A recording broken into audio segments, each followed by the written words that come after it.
મિત્રો good morning. તો આજે આપણે ગઈકાલે જે દાખલા જોયા હતા લાસ્ટ વિડીયોની અંદર સૂત્રોનો એ જ ઉપયોગ કરીશું, પણ હવે થોડા એકદમ અલગ પ્રકારના દાખલા।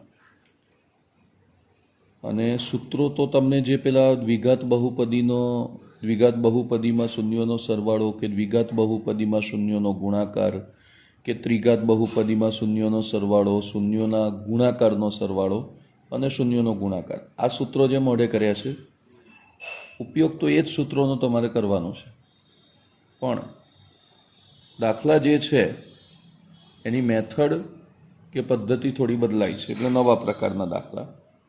તો હવે કંઈક સૂચના આ પ્રકારની છે કે જેના શૂન્યોનો સરવાળો -3 અને 2 હોય તેવી દ્વિઘાત બહુપદી શોધો। જેના શૂન્યોનો સરવાળો -3 અને 2 હોય, સોરી મેં લખવામાં થોડી ભૂલ કરી। જેના શૂન્યોનો સરવાળો -3 અને અહીંયા શોર્ટમાં લખી દઉં છું, તમને ખ્યાલ આવી જશે, ગુણાકાર 2 હોય। જેના શૂન્યોનો સરવાળો -3 અને ગુણાકાર 2, એટલે આપણી પાસે બે વિગત થઈ ગઈ। એક થઈ ગઈ શૂન્યોનો સરવાળો જે આપ્યો છે -3, અને એક વિગત થઈ ગઈ શૂન્યોનો ગુણાકાર જે આપ્યો છે 2। હવે શરૂઆત આ રીતે કરીશું કે આપણને શૂન્યોનો સરવાળો બરાબર -3 આપ્યું છે, તો તમારે શૂન્યોના સરવાળાનું સૂત્ર મૂકવાનું। હવે જો હું શૂન્યોના સરવાળાનું સૂત્ર મૂકું એટલે શૂન્યોના સરવાળાનું સૂત્ર -b/a બરાબર -3, અને હવે એ જ રીતે શૂન્યોનો ગુણાકાર એના બરાબર આપ્યા છે 2। હવે જો હું અહીંયા થોડીક 1-2 સ્ટેપ અહીંયા લખીશ, પાછળથી જરૂર પડશે। અને શૂન્યોના ગુણાકારનું સૂત્ર છે c/a બરાબર 2। હવે એક વસ્તુ ખાલી ધ્યાન એટલી રાખવાની કે આના છેદમાં કંઈ ના હોય તો 1 છે, આના છેદમાં પણ કંઈ ના હોય તો 1 છે, એટલે આમ સામે સરખામણી કરીએ તો -b બરાબર -3 એટલે કે b બરાબર 3 અને a બરાબર 1, અને અહીંયા પણ a બરાબર 1, c બરાબર 2। હવે આ દાખલામાં બિલકુલ વાંધો નથી કે આનો છેદ અને આનો છેદ એક સરખો છે, પણ જો એવું ના હોય તો હંમેશા તમારે યાદ રાખવાનું કે છેદ સરખો કરવો પડે। આપણે આગળના દાખલાઓમાં જોઈશું, પણ અહીંયા છેદ સરખો છે એટલે અહીંયા તમે ડાયરેક્ટ લખી શકો, જેમ કે a બરાબર 1, પછી આ -b બરાબર -3 એટલે માઇનસ ઉડી જાય તો b બરાબર 3, અને અહીંયા તમે જુઓ તો a બરાબર તો 1 છે જ, એટલે c બરાબર કેટલા આવશે 2।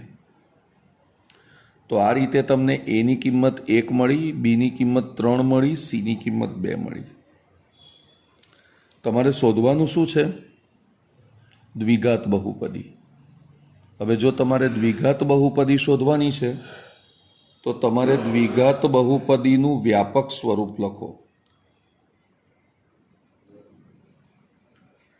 કે દ્વિઘાત બહુપદીનું વ્યાપક સ્વરૂપ છે ax² + bx + c। દ્વિઘાત બહુપદીનું વ્યાપક સ્વરૂપ છે ax² + bx + c। તો a બરાબર છે 1x², એના પછી b બરાબર 3 એટલે 3x, એટલે b ની જગ્યાએ 3 લખ્યા, x, c એટલે 2, એટલે અલ્ટિમેટલી આ એકને હું ના લખું તો x² વત્તા 3x વત્તા 2, તો આ આપણી દ્વિઘાત બહુપદી થઈ. તો આમ તો જવાબ મળી ગયો છે કે x² વત્તા 3x વત્તા 2 જેના શૂન્યોનો સરવાળો -3 અને ગુણાકાર 2 હોય તેવી દ્વિઘાત બહુપદી x² વત્તા 3x વત્તા 2. આમાં એક વસ્તુ ઉમેરીશું કે કદાચ કોઈ એવી પૂર્ણાંક સંખ્યા કે જે આ ત્રણેયની જોડે ગુણાકારમાં હોય, માની લો કે 5, એટલે કે 5x² વત્તા 5 તરી 15x ને 5 દુ 10, એટલે આ ત્રણેયના ગુણાકારમાં 5 હોય કે 7 હોય કે 10 હોય કે 11 હોય તો પણ એના શૂન્યોનો સરવાળો આ બે જ થશે. હવે 5 કે 3 કે 2 કે 10 કે 15 એવું આપણે નક્કી ના કરી શકીએ, એટલે આપણે એનો જવાબ આવી રીતે લખીએ કે k કૌંસમાં x² વત્તા 3x વત્તા 2, k કૌંસમાં x² વત્તા 3x વત્તા 2, જ્યાં k કોઈ પૂર્ણાંક સંખ્યા હોય તો તે પણ માગ્યા મુજબની બહુપદી છે, અથવા તો જેના શૂન્યોનો સરવાળો -3 અને 2 છે એવી બહુપદી k કૌંસમાં x² વત્તા 3x વત્તા 2, જ્યાં k કોઈ પૂર્ણાંક સંખ્યા છે. તો આ તો કેટલા સિમ્પલ, સહેલા, સરળ ને નાના દાખલા છે. સરવાળો આપ્યો છે, ગુણાકાર આપ્યો છે, બસ ખાલી એટલું ધ્યાન રાખવાનું કે બંનેના છેદ જો કોઈ અપૂર્ણાંક હોય તો સરખા થવા જોઈએ. આમાં તો બંનેના છેદમાં 1 1 જ હતા એટલે પ્રોબ્લેમ સોલ્વ. ચાલો બીજો દાખલો લઈએ.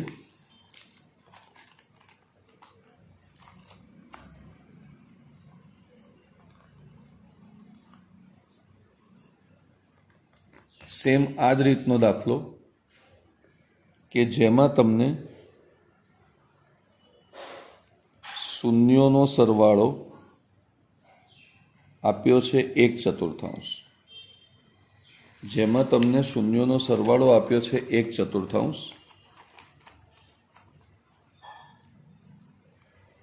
અને શૂન્યોનો ગુણાકાર આપ્યો છે 1. આવી દ્વિઘાત બહુપદી શોધો.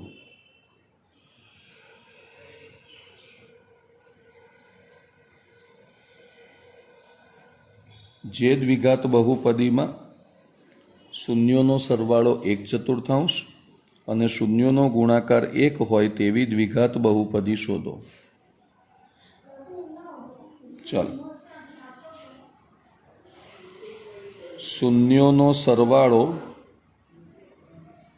બરાબર 1/4 આવું આપ્યું છે. હવે શૂન્યોના સરવાળાનું સૂત્ર શું છે? તો શૂન્યોના સરવાળાનું સૂત્ર છે -b/a બરાબર 1/4. હવે તમે જુઓ કે આ શૂન્યોનો સરવાળો જે છે એમાં 1/4 છે અને ગુણાકારમાં 1 જ છે, એટલે આના છેદમાં 1 હશે. તો બંનેનો છેદ આમાં અલગ અલગ થશે. હું 2 લીટી છોડીને લખું છું એટલે તમને ખ્યાલ આવે કે શૂન્યોનો ગુણાકાર આપ્યો છે 1. હવે શૂન્યોના ગુણાકારનું સૂત્ર c/a બરાબર 1. હવે આના છેદમાં 1 છે, આના છેદમાં 1 છે ને આના છેદમાં 4 છે. હવે આવું જ્યારે થાય, કંઈ વધારે બહુ મોટું કામ નથી કરવાનું, તો ખાલી છેદ છે ને બેયનો સરખો કરી નાખવો પડે. હવે બેયનો છેદ સરખો કરવો હોય તો અહીંયા 1 છે અને અહીંયા મારે 4 લાવવા હોય તો શું કરવું પડે? તો જો આ છેદને હું 4 વડે ગુણી નાખું તો 4 એકા 4 થઈ જશે. તો મેં નીચે 4 વડે ગુણ્યા, તો ગણિતના નિયમ પ્રમાણે ઉપર બી 4 વડે ગુણવા પડે, એટલે સી અપોન એ બરાબર કેટલા થઈ ગયા? 4/4, 4 એકા 4, 4 એકા 4. હવે આ બે લીટી મેં એટલે છોડી હતી કે હવે છેદ સરખો થઈ ગયો, એટલે હવે આપણે એની અને બીની કિંમત એ બરાબર કેટલા? 4. હવે જો માઇનસ બી બરાબર 1 છે, એટલે હું જ્યારે બી બરાબર લઈશ તો આ 1 પ્લસ છે એના માઇનસ થઈ જશે, એટલે બી બરાબર -1. અને અહીંયા આગળ સી બરાબર 4. તો એ બરાબર 4, બી બરાબર -1 અને સી બરાબર 4. તો હવે આપણે શું શોધવું છે? દ્વિઘાત બહુપદી. અને હવે મારે જો દ્વિઘાત બહુપદી શોધવી હોય તો મારે દ્વિઘાત બહુપદીનું વ્યાપક સ્વરૂપ લખવું પડે. તો દ્વિઘાત બહુપદી બરાબર ax² વત્તા bx વત્તા c. હવે એની કિંમત, તો એની કિંમત છે 4 એટલે 4x² પ્લસ bx, તો બીની કિંમત છે -1 ઇન્ટુ x પ્લસ સીની કિંમત છે 4. તો 4x² -1 ગુણ્યા x એટલે -4x પ્લસ 4. તો દ્વિઘાત બહુપદી મળી ગઈ 4x² -4x પ્લસ 4. હવે સોરી, અહીંયા 4 નહીં આવે, અહીંયા -x, કારણ કે બીની કિંમત -1 છે. તો 4x² -1 ગુણ્યા x એટલે -x પ્લસ 4. હવે આપણે જે રીતે ગયા દાખલામાં લખ્યું હતું કે આ બહુપદી તો છે જ, પણ આના ગુણાકારમાં કોઈ કે ધન પૂર્ણાંક લઈએ તો કે 4x² -x પ્લસ 4 એ માગ્યા મુજબની દ્વિઘાત બહુપદી છે, જ્યાં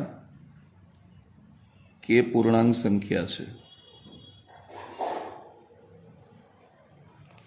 તો આ બીજા નંબરનો દાખલો કે જેમાં આપણને શૂન્યોનો સરવાળો આપ્યો તો 1/4, શૂન્યોનો ગુણાકાર આપ્યો તો 1, અને એના પરથી આપણે દ્વિઘાત બહુપદી શોધવાની છે. તો હવે શૂન્યોનો સરવાળો બરાબર 1/4 માઇનસ શૂન્યોના સરવાળાનું સૂત્ર -b/a બરાબર 1/4, a બરાબર 4, b બરાબર -1. હવે શૂન્યોનો ગુણાકાર બરાબર 1, શૂન્યોના ગુણાકારનું સૂત્ર c/a બરાબર 1, એકના છેદમાં કંઈ ના હોય તો 1. હવે અહીંયા છેદમાં 4 હતા અને અહીંયા છેદમાં 1 છે, એટલે એ છેદને સરખો કરવા માટે આપણે 4/4 વડે ગુણ્યા છે. એટલે 4 એકા 4, અહીંયા 4 એકા 4, તો સી બરાબર 4. તો એ બરાબર 4, બી બરાબર -1 અને સી બરાબર 4. તો આપણે દ્વિઘાત બહુપદી શોધવા માટે દ્વિઘાત બહુપદીનું વ્યાપક સ્વરૂપ લખ્યું ax² વત્તા bx વત્તા c. 4x², બી બરાબર કેટલા છે? -1, તો -1x, સીની જગ્યાએ 4x² -1 ગુણ્યા x એટલે -x પ્લસ 4. તો કે કૌંસમાં 4x² -x પ્લસ 4 એ માગ્યા મુજબની દ્વિઘાત બહુપદી છે, જ્યાં કે પૂર્ણાંક સંખ્યા છે. ચાલો હજી એક દાખલો લઈએ એટલે બરાબર ખ્યાલ આવી જાય.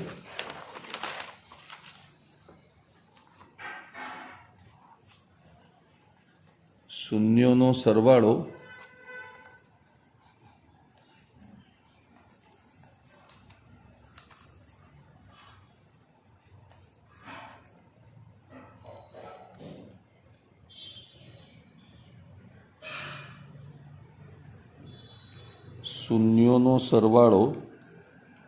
√2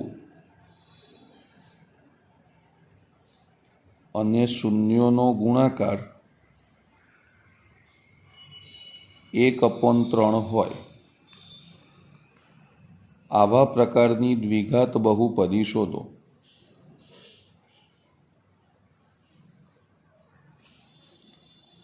જેના શૂન્યોનો સરવાળો √2 અને શૂન્યોનો ગુણાકાર 1/3 હોય આવી દ્વિઘાત બહુપદી શોધો.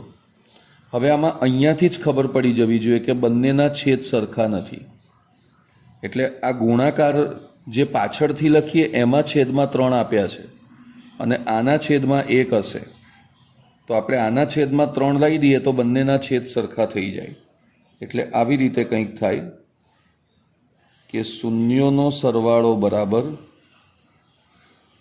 √2. હવે શૂન્યોના સરવાળાનું સૂત્ર -b/a બરાબર √2 અને છેદમાં કંઈ ના હોય તો 1. પણ આપણે જાણીએ છીએ કે જે ગુણાકારની કિંમત આપી છે 1/3, એમાં છેદમાં 3 છે. એટલે હું અહીંયા પણ જો 3 લાવી દઉં તો બંનેમાં સરખા થઈ જાય. તો અહીંયા 3 લાવવા માટે મારે છેદમાં 3 વડે ગુણવા પડે. પણ ગણિતનો નિયમ શું કહે છે કે જેટલા વડે તમે છેદમાં ગુણો એટલા જ વડે તમારે અંશને પણ ગુણવા પડે. એટલે ઉપર પણ આપણે 3 વડે ગુણી નાખ્યા. તો -b/a અહીંયા 3√2/3. 3 ગુણ્યા √2 એટલે 3√2, 3 એકા 3. હવે a બરાબર 3 અને b બરાબર, આ માઇનસ અહીંયા ખસી જશે તો -3√2. તો a બરાબર 3 અને b બરાબર -3√2. ચાલો હવે શૂન્યોનો ગુણાકાર.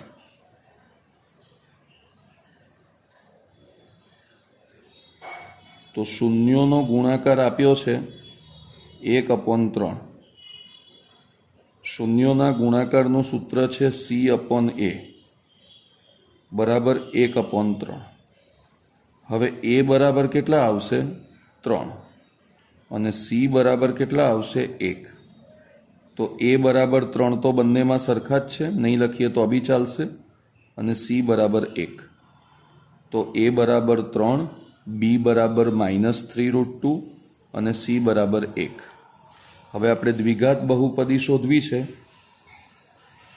તો આપણે લખીશું કે દ્વિઘાત બહુપદી બરાબર, અથવા દ્વિઘાત બહુપદીનું પહેલાં વ્યાપક સ્વરૂપ લખીએ, ax² + bx + c. હવે એની જગ્યાએ આપણે 3 લખીએ એટલે 3x². હવે બીની જગ્યાએ -3√2, તો બીની જગ્યાએ -3√2 ગુણ્યા x + c બરાબર 1, એટલે આ 3x². આ કૌંસ ખોલી નાખીએ તો -3√2x + 1. તો આ આપણી માગ્યા મુજબની દ્વિઘાત બહુપદી થાય. પણ કદાચ આની જોડે કોઈ પૂર્ણાંક સંખ્યા k જોડાઈ હોય, એટલે kની જગ્યાએ કંઈ પણ હોઈ શકે, તો પણ એના શૂન્યોનો સરવાળો ને ગુણાકાર આ જ આવે. એટલે શું લખીશું? k કૌંસમાં 3x² -3√2x + 1 એ માગ્યા મુજબની દ્વિઘાત બહુપદી છે, જ્યાં k પૂર્ણાંક સંખ્યા છે. જ્યાં k પૂર્ણાંક સંખ્યા છે. તો મિત્રો, શૂન્યોનો સરવાળો અને શૂન્યોનો ગુણાકાર આ બંને જ્યારે આપેલું હોય ત્યારે આવી રીતે એની સૂત્રો મૂકવાના. એટલે એના પરથી તમને એની, બીની અને સીની કિંમત મળશે. એને દ્વિઘાત બહુપદીમાં ગોઠવવાના, એટલે તમને એનો જવાબ મળી જાય. તો તમને સ્વાધ્યાય 2.2ની અંદર જે પ્રશ્ન 2 છે, હોમવર્કની અંદર સ્વાધ્યાય 2.2, એમાં પ્રશ્ન 2, એનો પહેલો અને બીજો તો આમાં મેં ગણાવી દીધો છે. એટલે બાકીના ત્રીજો, ચોથો, પાંચમો, છઠ્ઠો, સોરી, મને 6 છે કે નહીં એ ખબર નથી, એટલે હું એવું લખું છું, પહેલા અને બીજા સિવાયના બધા દાખલા હોમવર્કમાં ગણજો. સ્વાધ્યાય 2.2માં પ્રશ્ન 2માં પહેલા અને બીજા સિવાયના બધા દાખલા હોમવર્કમાં ગણજો. ચાલો આપણે નેક્સ્ટ વિડીયોની અંદર બહુપદીનો ભાગાકાર કેવી રીતે થાય એ પ્રમાણેના દાખલા ઉપર વાત કરીશું.